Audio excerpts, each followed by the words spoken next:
இப்போ இந்தியா ஒரு மெல்லிசான கோட்டு மேல நடந்துட்டு இருக்கு. அது எப்ப வேணாலும் அருந்து விழலாம். சேம் டே சேம் பில்டிங், இரண்டு சந்திப்புகள். நம்ம ட்ரம்ப் ஐயாவை மீட் பண்ண ஒயிட் ஹவுஸ்க்கு காலையில பெஞ்சமின் நெத்தன்யாவும் மதியம் உக்ரைனின் ஜெலன்ஸ்கியும் போயிருக்காங்க. இவங்க தனித்தனியா மீட்டிங் நடத்தி இருந்தாலும் இதோடைய நோக்கம் ஒண்ணு. இப்போ ஒருத்தர் தனித்தனியா ஈரான் அமெரிக்கா கூட, ரஷ்யா உக்ரைன் கூடன்னு சண்டை கட்டிட்டு இருந்தவங்க அணி சேர ஆரம்பித்து விட்டார்கள். இதை ஸ்டார்ட் பண்ணது ஜெலன்ஸ்கி. உக்ரைனுடைய ட்ரோன்ஸ் தேர்டு பார்ட்டியான ஈரானுடைய கப்பல்களை அட்டாக் பண்ணிச்சுன்னு நம்ம போன வீடியோலயே பார்த்தோம். அது மிகப்பெரிய தவறு. இப்போ தயங்கிட்டு இருந்தவங்க அணி சேர ஆரம்பிக்கிறாங்க. ஈரான் ரஷ்யா கூட சேரும். இந்த போர் பெரிய அளவில் எஸ்கலேட் ஆச்சுன்னா அதற்கு ஜெலன்ஸ்கி உக்ரைன் நடத்திய ஈரான் கப்பல்கள் மீதான இந்த தாக்குதல் முதல் காரணமாக அமையும். யாராவது ஒருத்தவங்க ஸ்டார்ட் பண்ணி விடணும்ல, ஜெலன்ஸ்கி ஸ்டார்ட் பண்ணிட்டாரு. ஏன்னா அவங்களுக்கு அணி தேவை, தனியா நிக்க முடியாது. அதனால அதற்கான சூழ்நிலையை சான்ஸ் கிடைச்சப்ப ஆரம்பிச்சு விட்டுட்டாரு. ஈரான் அமெரிக்கா, ரஷ்யா உக்ரைன், அப்புறம் செங்கடல், இப்போ இந்த மூணு மோதலும் ஒன்னா பிணைஞ்சு அடுத்த கட்டத்துக்கு போக போகுதுங்கிறத உறுதிப்படுத்துது இந்த ட்ரம்ப் ஐயாவுடைய இந்த இரண்டு சந்திப்புகள். இப்போ இந்த போருக்கு சம்பந்தமே இல்லாம நடுவுல சிக்கிட்டு இருக்கிற இரண்டு பெரிய நாடுகள்ல ஒன்று வேற யாரு, நம்ம தான் இந்தியா. இந்தியாவுக்கு இந்த போர்ல எந்த ஒரு பக்கம் முழுசா ஜெயிச்சாலும் பிரச்சனை, எந்த ஒரு பக்கம் முழுசா தோத்தாலும் பிரச்சனை. மூணு போர் நடக்குது, அதுக்கு நடுவுல இந்தியா மாட்டிட்டு முழிக்குது. இந்த மூணு போரும் ஒன்றாக இணையும் கட்டத்துல இருக்க இந்தியாவுக்கு ஒரே ஆப்ஷன் தான் இருக்கு. இந்தியாவோட பல சகாப்த கால நண்பன் ரஷ்யாவுக்கு கை கொடுக்கணும், இல்லைன்னா கை விடணும். முதல்ல ஈரான், ஐ ஆம் இன் வார் மோட் ப்ரோ. இப்போ ஈரானோட மைண்ட் செட் எப்படின்னா, இலக்கறக்கு எதுவுமே இல்லை, ஃபுல் வார் மோடு, முடிஞ்ச வரைக்கும் முயற்சி பண்ணுவோங்கிறது தான் அவங்க மைண்ட் செட்டு. இப்போ ஓமன் நாடு பேச்சுவார்த்தை நடத்திட்டு இருக்காங்க. தற்காலிகமாக போரை நிறுத்துறோம் அப்படின்னு சொன்னாங்க. ஆனால் அதே நேரத்தில் அவங்க மிடில் ஈஸ்ட் இருக்கிற அமெரிக்கன் மிலிட்ரி பேசஸ் மேலே சர்ப்ரைஸ் அட்டாக்ஸ், அதுவும் பாலிஸ்டிக் மிசைல்ஸை வச்சு பண்ணியிருக்காங்க. 29ஆம் தேதி, 28ஆம் தேதின்னு கூட சொல்லலாம். ஏன்னா அந்த டைம் ஜோன் டிஃபரன்ஸ் மாறும். அமெரிக்காவும் ஜோர்டனும் சேர்ந்து சக்சஸ்ஃபுல்லா ஒரு மிசைலை கூட விடாம இன்டர்செப்ட் பண்ணிட்டோம்னு அறிவிச்சிருக்காங்க. உலகத்துக்கிட்ட எல்லாம் பொய் சொல்லிட்டு இருக்காங்க, நம்ம கிட்ட எல்லாம் போரை நிறுத்த போறோம், போர் நின்றுங்க. ஆனா உண்மை என்னன்னா, உள்ள இன்னும் அவங்க விளையாட்டை தொடர்ந்துட்டு தான் இருக்காங்க. உக்ரைன் ஈரானுடைய கப்பல்களை அட்டாக் பண்ணது, ட்ரம்ப் ஜெலன்ஸ்கியும் நெத்தன்யாவையும் மீட் பண்ணது, ஈரான் இந்த சர்ப்ரைஸ் அட்டாக் பண்ணது, இது எல்லாம் என்ன பண்ணுன்னா நம்பிக்கை இல்லாத தன்மையை உருவாக்கும். ஒருத்தர் இனி நம்ப மாட்டாங்க. சரி, இந்த அமைதி பேச்சுவார்த்தை நடத்தினாங்கல்ல, அதுல ஏதாச்சும் நல்லது நடந்திருக்குமா, நல்லது பேசுறாங்களான்னு பார்த்தா கிடையாது. இப்போ ஈரான் வரி வசூலிப்போம்னு சொன்னாங்க. இப்போ ஓமன் ஒரு ப்ரொபோசல் வச்சிருக்காங்க. என்னன்னா, அமெரிக்கா ஈரான் ரெண்டு பேரும் சேர்ந்து கூட்டா வரி வசூலிச்சுக்கோங்க. என்ன ஒரு அற்புதமான ப்ரொபோசல். ஸ்ட்ரைட் ஆஃப் ஹார்மோஸ்க்கு கூட்டு நிர்வாக திட்டத்தை ப்ரொபோஸ் பண்ணியிருக்காங்க. சரி, அப்படி கூட்டு நிர்வாகம் பண்ணியாச்சு, வரி வசூலிச்சாச்சு, இந்த பிரச்சனையை முடிப்பாங்களான்னு பார்த்தா நிச்சயமா முடியாது. ஏன்னா ஈரானுடைய சுப்ரீம் லீடர் இப்போ ட்ரம்ப்பை அவங்க ஏதாவது பண்ணியிருந்தா அமெரிக்கா சும்மா விடுமா? இந்நேரம் அந்த நாடு இருந்திருக்குமா? இப்போ பண்ணுறதெல்லாம் பண்ணிட்டு சமாதானம் பேசுனா ஈரான் ஒத்துக்குவாங்களா? அதனால இந்த பிரச்சனை இப்போதைக்கு தீராது. அடுத்து தீவிரம் அடைந்துட்டு இருக்கும் இன்னொரு போர் நம்ம நண்பன் ரஷ்யா மற்றும் உக்ரைனுக்கு இடையிலானது. 3 வருடங்களா சோர்வடையாம ஒரு போர் நடந்துகிட்டே இருக்குதுன்னா, 2ஆம் உலக போருக்கு அப்புறம் நடக்கிற த லாங்கஸ்ட் வார், இதெல்லாம் நம்ம தலைவன் புட்டினால தான் முடியும். இதில் பார்த்தா உக்ரைன் ரெசிஸ்ட் பண்ணுற மாதிரி இருக்கும். ஆனால் உண்மையிலேயே த ரியல் ரெசிஸ்டன்ஸ் ரஷ்யா தான் உக்ரைனுக்கு பின்னாடி இருக்கிற மேற்க ரெசிஸ்ட் பண்ணிட்டு இருக்குது 3 வருடங்களா. சரி, இது ஏதாச்சும் ஒரு முடிவுக்கு வர்ற சிக்னலை காமிக்கணும்னு பார்த்தா உக்ரைன் பலமடைந்துட்டே வருது. ட்ரோன் டெக்னாலஜியில் உக்ரைன் தான் இப்போ நம்பர் 1. ரஷ்யாக்குள்ள 1300 கிலோமீட்டர் டீப் பார்டர்ல இருந்து உக்ரைன் ஒரு மிசைலை வச்சு அட்டாக் பண்ணாங்கன்னு சொன்னா ஓகே.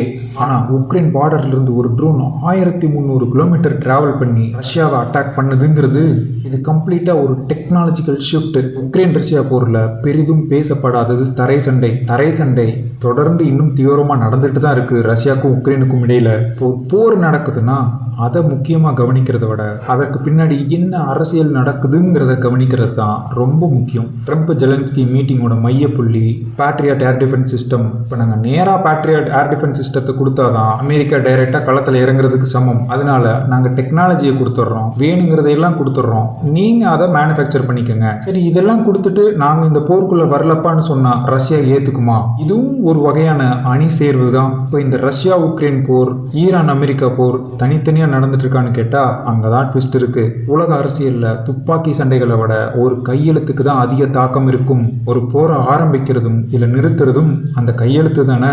இப்போ இந்த சூழ்நிலையில போர்ல இருக்கும் ஒவ்வொரு நாடுகள் எடுக்கும் அரசியல் முடிவுகள் இந்த போருடைய திசையை மாற்றி மாற்றி அமைக்கும். ஜெலன்ஸ்கி எடுத்த ஒரு அரசியல் முடிவு ஈரான் கப்பலை தாக்குறது. ரஷ்யா அமெரிக்காக்கு எதிராக ஈரானுக்கு இன்டெலிஜென்ஸ் சப்போர்ட் ப்ரொவைட் பண்றாங்க. இது ஒரு அரசியல் முடிவு. இப்போ இதற்கு பதிலாக ஈரான் ரஷ்யா உக்ரைனிடமிருந்து ஆக்கிரமித்த கிரீமியா டோன்பாஸ் பகுதிகளை ரஷ்யாவின் பகுதிகள்னு அதிகாரப்பூர்வமாக அங்கீகரிக்க வாய்ப்பு இருக்கு. இது அபிஷியலாக நாங்கள் ரஷ்யாவோட அணியில் சேர்றோம்னு சொல்றதுக்கு சமம். 2 போர்கள் தான், ஆனால் ஒரு பெரிய ஜியோ பாலிட்டிக்கல் ஃப்ரண்ட். இந்த மாதிரி புதிய கூட்டணிகள் அதிகமாக சேர்ந்துச்சுன்னா அதில் போருக்கு சம்பந்தமே இல்லாமல் சிக்கி சின்னாபின்னமாகக்கூடிய 2 பெரிய நாடுகள். ஒன்று சைனா, 2வது இந்தியா.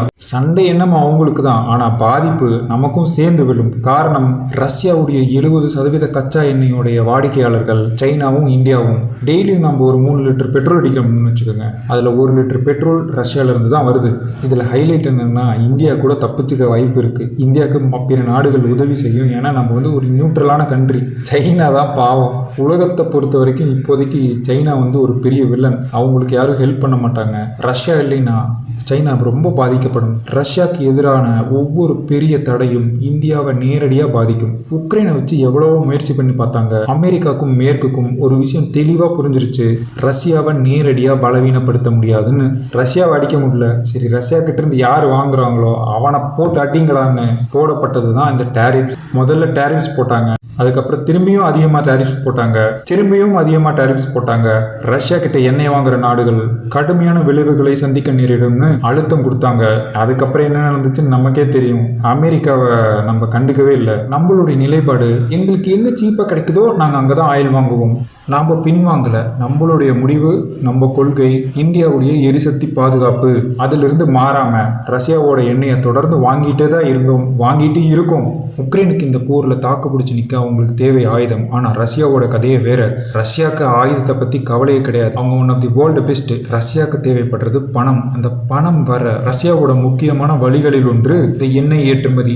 எவ்வளவு அழுத்தம் கொடுத்தும் இந்தியா ரஷ்யாவை விட்டு பின்வாங்கல. அதுக்கு காரணம் வெறும் சீப்பாக கிடைக்கிற எண்ணெய் மட்டும் கிடையாது. இந்தியாவும் ரஷ்யாவும் பல தசாப்தங்களா ஒரு ஸ்ட்ராட்டஜிக் பார்ட்னர்ஸ். இன்னைக்கு இந்தியன் ஆர்மியோட புத்தகத்தை திருப்பி பார்த்தா போர் விமானங்கள், ஏவுகணை அமைப்புகள், நீர்மூழ்கி கப்பல்கள், ஹெலிகாப்டர்ஸ், ஏர் டிஃபென்ஸ் சிஸ்டம்ஸ், இப்படி நிறைய முக்கியமான பாதுகாப்பு அமைப்புகளுக்கு நமக்கு அடித்தளம் போட்டு தந்ததே ரஷ்யா தான். இந்தியா ரஷ்யாவை கைவிட்டு பின்வாங்குச்சுன்னா இந்தியாவோட எனர்ஜி செக்யூரிட்டியை மட்டும் பாதிக்காது, இந்தியாவுடைய டிஃபென்ஸ் ரெடினஸ் அதையும் பாதிக்கும். சரி, அப்ப நமக்கு ரஷ்யா தானே முக்கியம், ரஷ்யாவை தேர்ந்தெடுத்துக்கலாமே. ஒரு பக்கத்துல நம்ம முழுசா ஏன் இன்னும் சேராம இருக்கோம்? உலகம் பல அணிகளா பிரிஞ்சிருந்தாலும் இந்தியா எடுக்கும் ஒவ்வொரு முடிவும் தன்னுடைய நாட்டுக்கு எது சரியோ பலமோ அதை பண்றது. எந்த நாட்டையும் பின்பற்ற மாட்டோம். இதை ஸ்ட்ராட்டஜிக் அட்டோனமின்னு சொல்லுவாங்க. ஏன் நேட்டோவில் கூட சேர சொன்னாங்க, நம்ம சேரல. எந்த கூட்டணியிலையும் முழுசா சேராம எல்லாத்துக்கூடையும் சேர்ந்து வேலை செய்யணுங்கிறது தான் இந்தியாவுடைய அணுகுமுறை. ஆனா இப்போ இருக்க அரசியல் சூழ்நிலையில இந்த சமநிலையை இந்தியா காப்பாத்திக்கிறது அவ்வளவு சாதாரண விஷயம் இல்லை, கஷ்டம். அடுத்த சில மாதங்கள் இந்தியாவுடைய வெளியுறவு கொள்கைக்கு டெஸ்டிங் பீரியட். நமக்கு ஈரானும் நண்பன், இஸ்ரேலும் நண்பன், ரஷ்யா நம்ப தகுந்த ஒரே நண்பன், அதே சமயம் உக்ரைன் விரோதியும் இல்லை. இப்போ இவங்கெல்லாம் சண்டை கட்டிக்கிறதுனால இந்தியாவுக்கு என்ன ஆகும்னா, ஒரு பக்கம் அமெரிக்கா தொடர்ந்து பொருளாதார அழுத்தத்தை கொடுத்துட்டே இருக்குது. இப்போ வேற வழியே இல்லை, ரஷ்யாவுக்கு இந்தியாவோட உதவி தேவைப்படுது. மேற்குலகம் ரஷ்யாவை நெருக்கிருச்சு, கிட்டத்தட்ட முடிக்கிற ஸ்டேஜுக்கு வந்துருச்சுன்னா இந்தியா என்ன செய்யும்? அந்த சூழ்நிலை வராது. அப்படி வந்தால் இந்தியா ரஷ்யா கூட அணி சேருமா சேராதா? 1971 ஞாபகம் இருக்கா?